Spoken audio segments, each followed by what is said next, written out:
নমস্কার, তিয়াশা রান্নাবান্নাতে আপনাদের সবাইকে স্বাগত। আজকে শেয়ার করব পুঁইশাক কুমড়ো দিয়ে চিংড়ি মাছের রেসিপি। খেতে কিন্তু এটা দারুণ হয়। তো তার জন্য প্রথমে চিংড়ি মাছগুলোকে তেলের মধ্যে নুন হলুদ দিয়ে হালকা একটু ফ্রাই করে নিয়ে তুলে নেব।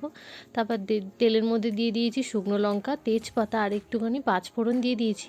তারপরে দিয়ে দিয়েছি পেঁয়াজ, দিয়ে এটাকে হালকা একটু ভাজা ভাজা করে নেব। তারপরে কুমড়ো, পুঁইশাক, আলুটা আমি কেটে নিয়েছিলাম, তো এটার মধ্যে অ্যাড করে দিলাম আর দিয়ে দিলাম টমেটো। দিয়ে সমস্তটাকে কিন্তু খুব ভালো মতন করে এবার একটু কষিয়ে নেব। আর চিংড়ি মাছগুলো কিন্তু আমি একটু বড় সাইজেরই নিয়েছি, তোমরা চাইলে ছোট সাইজেরও নিতে পারো। দিয়ে কিন্তু এবার ঢাকা দিয়ে এটাকে আমি 2 মিনিট মতন রান্না করে নেব। এই রান্নাটা কিন্তু খেতে দারুণ হয়েছিল। তোমরা কিন্তু একবার অবশ্যই বাড়িতে ট্রাই করতে পারো। তারপরে এখানে স্বাদ মতো নুন দিয়ে দিলাম, হাফ চামচ মতন হলুদ গুঁড়ো, লঙ্কার গুঁড়ো, জিরের গুঁড়ো, ধনের গুঁড়ো সব কিছু দিয়ে তারপরে খুব ভালো মতন করে 2 থেকে 3 মিনিট মতন ভালো মতন করে কিন্তু এটাকে আমি কষিয়ে নেব।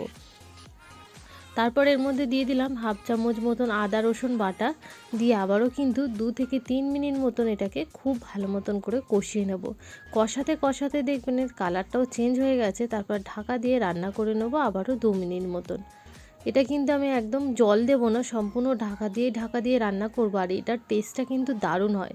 ব্যাস রেডি হয়ে গেল কিন্তু আমাদের পুঁইশাক দিয়ে চিংড়ি মাছ দিয়ে একটা রেসিপি। তো পুঁইশাক কুমড়ো চিংড়ি কিন্তু দারুণ টেস্টি হয়েছিল। আপনারা কিন্তু এইভাবে একবার অবশ্যই বানাতে পারবেন। আর রেসিপি ভালো লাগলে লাইক কমেন্ট করবেন।